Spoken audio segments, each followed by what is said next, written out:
All right, everybody, welcome to day 57 of our Read Through the Bible for 2019. We're going to be in Deuteronomy chapter 7, 8, and 9 today. So let's pick up in chapter 7. When the Lord your God brings you into the land that you are entering to take possession of it and clears away many nations before you, the Hittites, the Girgashites, the Amorites, the Canaanites, the Perizzites, the Hivites, and the Jebusites, 7 nations more numerous and mightier than you, and when the Lord your God gives them over to you and you defeat them, then you must devote them to complete destruction. You shall make no covenant with them and show no mercy to them. You shall not intermarry with them, giving your daughters to their sons or taking their daughters for your sons, for they would turn away your sons from following me to serve other gods. Then the anger of the Lord would be kindled against you, and he would destroy you quickly. But thus shall you deal with them. You shall break down their altars and dash in pieces their pillars and chop down their asherim and burn their carved images with fire. For you are a people holy to the Lord your God. The Lord your God has chosen you to be a people for his treasured possession out of all the peoples who are on the face of the earth. It was not because you were more in number than any other people that the Lord set his love on you and chose you, for you were the fewest of all peoples. But it was because the Lord loves you and is keeping the oath that he swore to your fathers that the Lord has brought you out with a mighty hand and redeemed you from the house of slavery, from the hand of Pharaoh, king of Egypt. Know therefore that the Lord your God is God, the faithful God who keeps covenant and steadfast love with those who love him and keep his commandments to 1,000 generations, and repays to their face those who hate him by destroying them. He will not be slack with one who hates him. He will repay him to his face. You shall therefore be careful to do the commandment and the statutes and the rules that I command you today. And because you listen to these rules and keep and do them, the Lord your God will keep with you the covenant and the steadfast love that he swore to your fathers. He will love you, bless you, and multiply you. He will also bless the fruit of your womb and the fruit of your ground, your grain and your wine and your oil, and increase your herds and the young of your flock in the land that he swore to your fathers to give you. You shall be blessed above all peoples. There shall not be male or female barren among you or among your livestock, and the Lord will take away from you all sickness, and none of the evil diseases of Egypt which you knew will he inflict on you, but he will lay them on all who hate you. And you shall consume all the peoples that the Lord your God will give over to you. Your eyes shall not pity them, neither shall you serve their gods, for that would be a snare to you. If you say in your heart, these nations are greater than I, how can I dispossess them?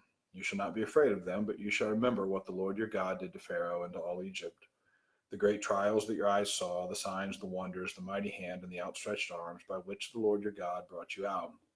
So will the Lord your God do to all the peoples of whom you are afraid. Moreover, the Lord your God will send hornets among them until those who are left and hide themselves from you are destroyed. You shall not be in dread of them, for the Lord your God is in your midst, a great and awesome God.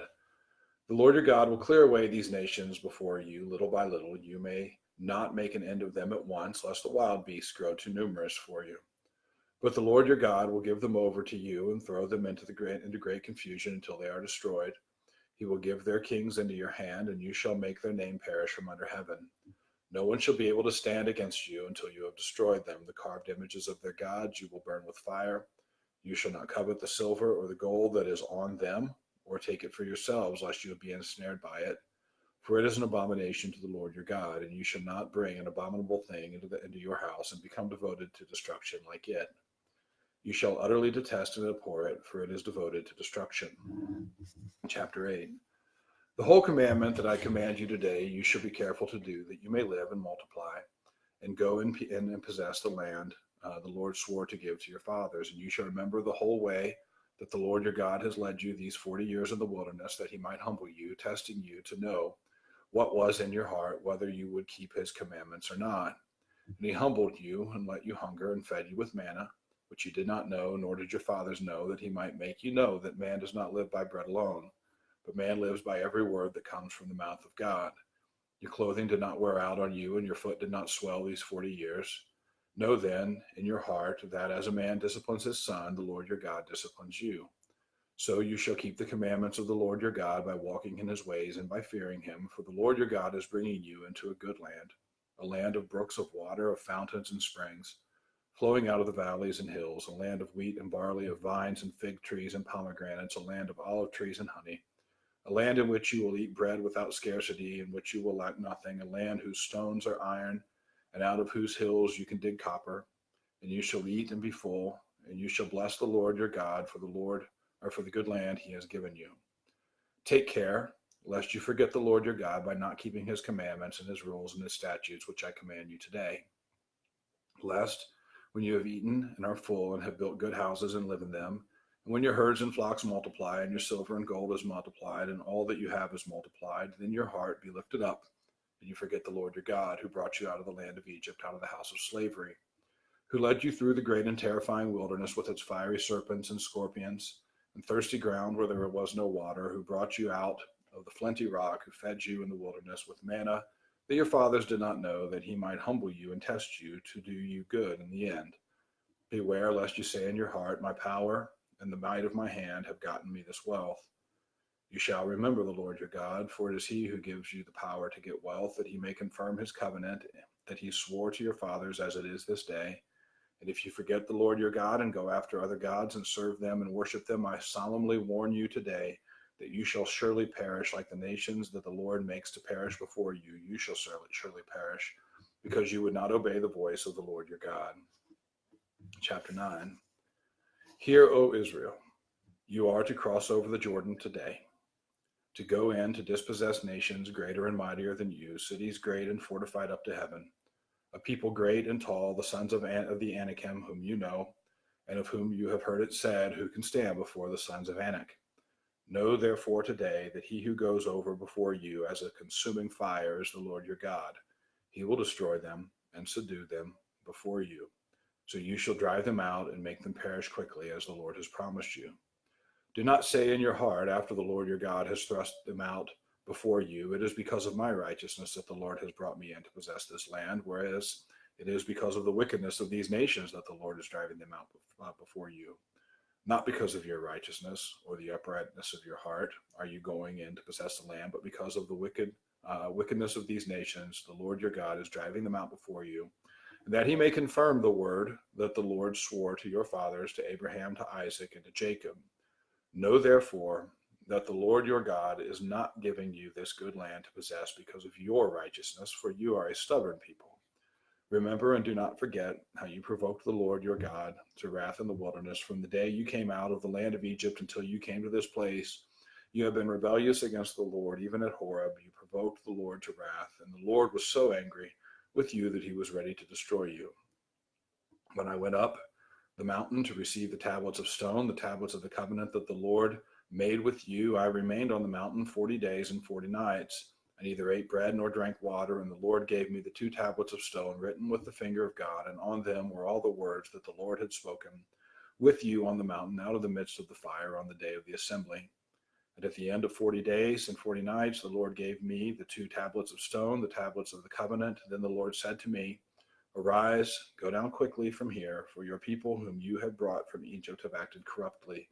They have turned aside quickly out of the way that I commanded them. They have made for themselves a metal image. Furthermore, the Lord said to me, I have seen this people, and behold, it is a stubborn people.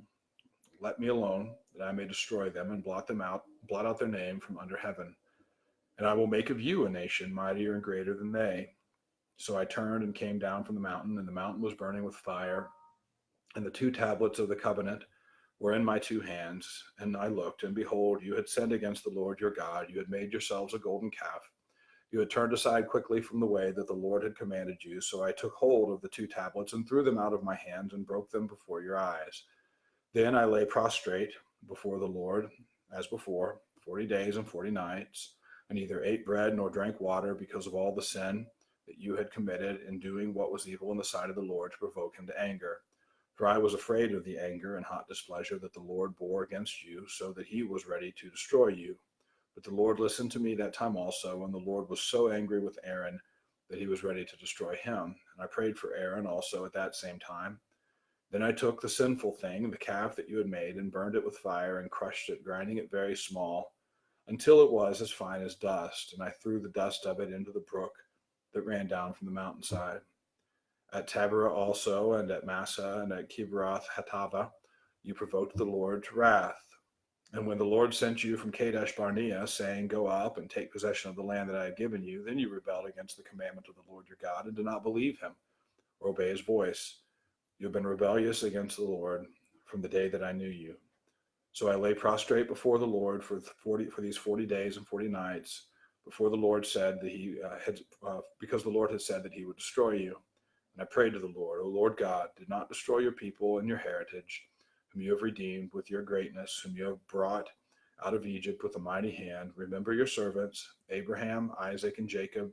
Do not regard the stubbornness of this people, or their wickedness, or their sin, lest the land from which you brought us say, because the Lord was not able to bring them into the land that he promised them, and because he hated them, he has brought them out to put them to death in the wilderness. For they are your people and your heritage, whom you brought out by your great power and by your outstretched arm. All right, we'll pick up in chapter 10 tomorrow. One key takeaway from that is that every good thing that comes from the Lord is attributed to his righteousness and his righteousness alone. The difference between the unbeliever and the believer has nothing to do with the believer being particularly good, particularly spiritual, or particularly smart. It is the free gift of God by grace, poured out according to God's will, that makes the difference. Nobody has any right to claim even faith itself is the gift of God, so that no man can boast. And so good takeaway there, and we'll pick up tomorrow with day 58.